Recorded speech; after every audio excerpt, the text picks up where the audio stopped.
This is what Kick Legend. Today I'm going to show you how to use the body hooks to close the gap. Yeah.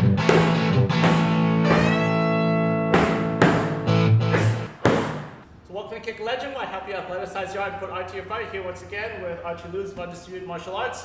Hopefully you caught his video on how to hit a harder body hook, and now that you can, we're going to show you how to use it in some more interesting ways.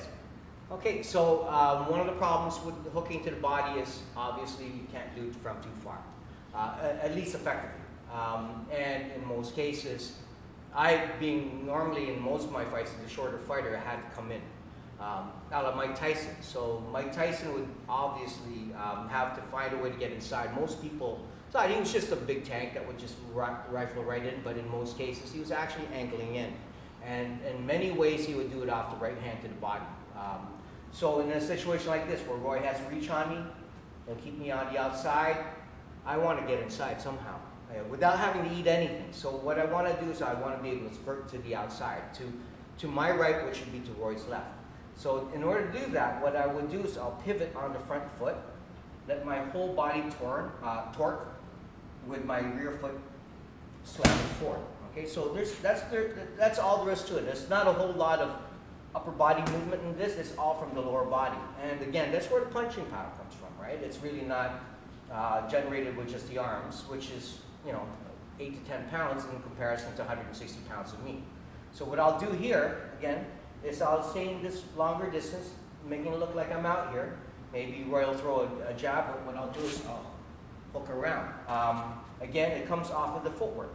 So very Cali-like as well, I have to say. A lot of what we do in angling lends very well, or comes quite, organically through from Cali training that we do. So here, what I do is I just keep my weight transfer on the front leg, as I normally would in an aggressive stance. I'm going to pivot the back foot, and as I do so, I just lower my right hand and let that turn with my body weight, okay?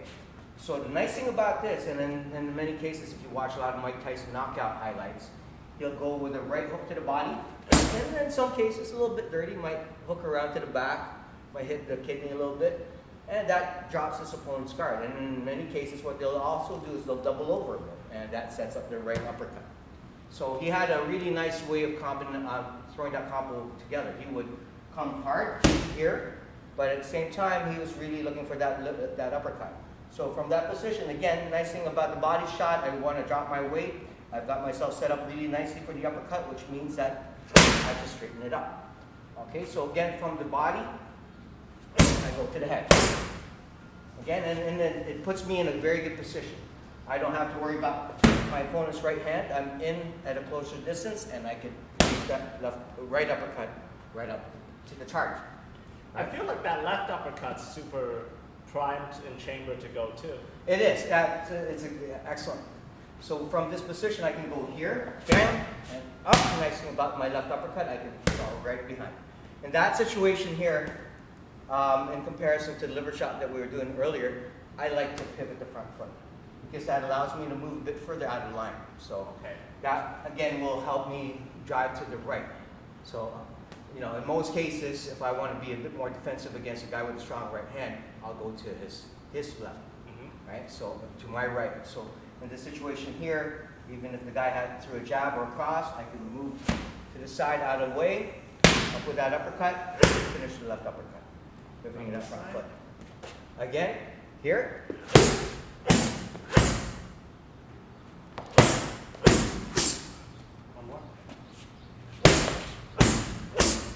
So another good way to bridge the gap with or to use the body shot to set up, in this situation, another body shot, which is a left hook to the liver, a very potent shot. We'll throw what a lot of Eastern Europeans like to throw. And it's actually really evident if you watch guys like Golovkin, Triple G. Big fight coming up. He's been able to knock out quite a few people with his left hook to the body by setting it up with the right hand.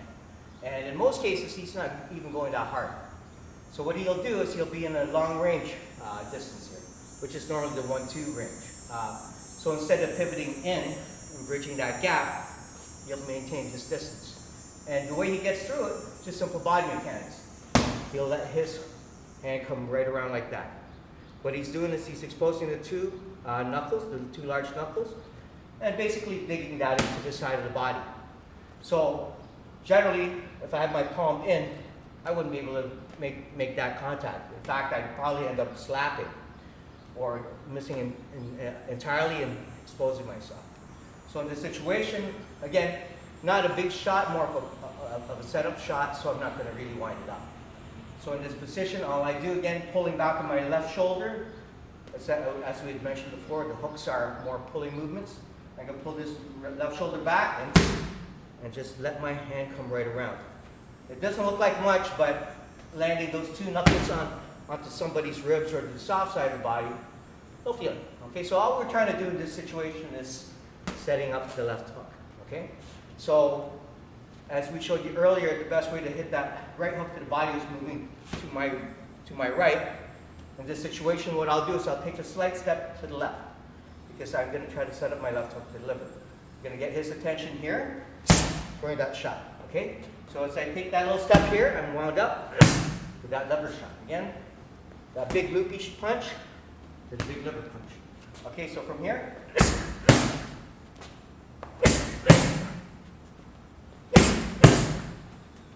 Slowly circle while we throw it.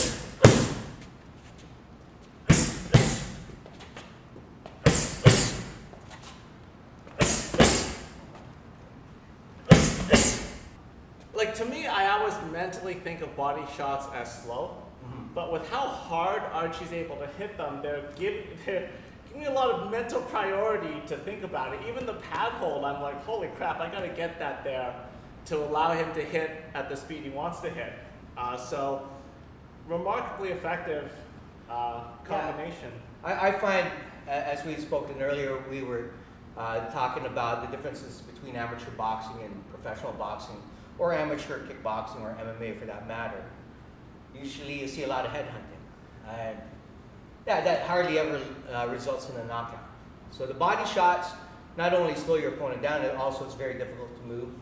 And not many people, most people are really, especially look at some other martial arts styles, they go into the heavy head guard, completely opening themselves up to the body, right? So as much as possible, I want to try to take advantage of that.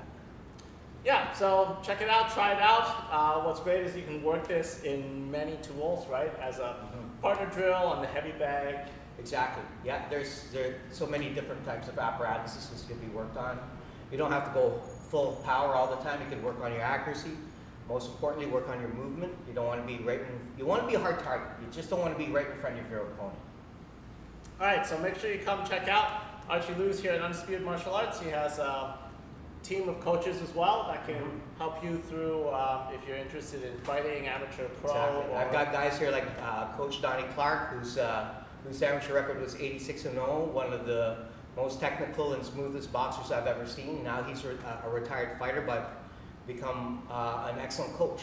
He's been coaching for the last 10 years. Excellent individual, knows the sport in and out. We've got guys that are well versed in all the other martial arts such as Muay Thai, Brazilian Jiu-Jitsu, wrestling, pretty much everything you can think of. And you see these guys are really in shape. So not to kind of take a crap on kind of boxercising classes and cardio-kickboxing, that's right for some people. Sure. But if you want to get fit and don't mind actually getting good, that's it, yeah. Perhaps worth your consideration. What I like to say is we'll get you into the best shape of your life, but you'll learn how to fight. Why not? Yeah. Why not? Why not? Doesn't mean you have to go fight anyone. Not at all. But it's just kind of a neat thing to be able to have in your tool belt. So it's North Kick Legend. Here with Archie Luz at Undisputed Martial Arts. Keep your chin down, elevate your striking.